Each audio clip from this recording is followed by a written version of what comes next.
Oğul kıyızdan gelir. Merhum Şahir Durdu Usta Halipa'nın yadigar eserlerinin biri. Mert bolayın deyip mert bolup bolmaz. Mertlik odol atağın pelinden gelir. İl arkanda bolman kurt bolup bolmaz. Yığde güç kuvat ilinden gelir.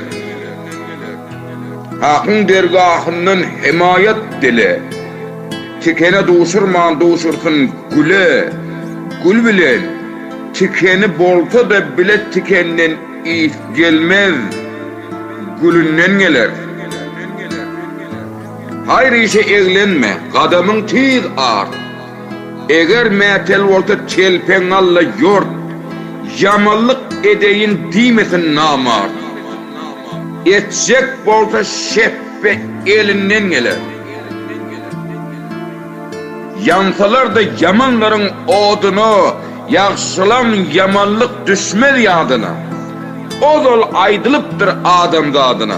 Neme bela gelse dilinden gelir. Arı çakta avundurar zehri. Çakmak on kılığı değildir kahari. Arayın adamlara bolan meheri. Ağzını süyücüden balından gelir.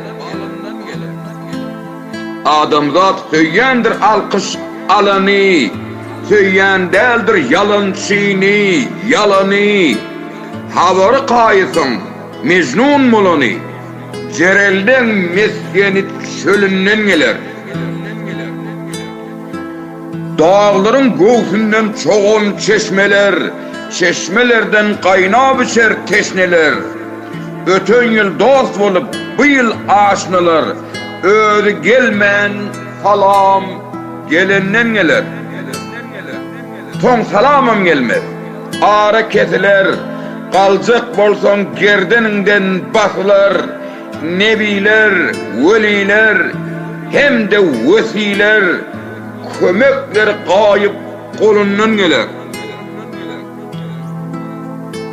Durdu olsa etkin durmuştan heder, adam avrayı diyenmiş peder.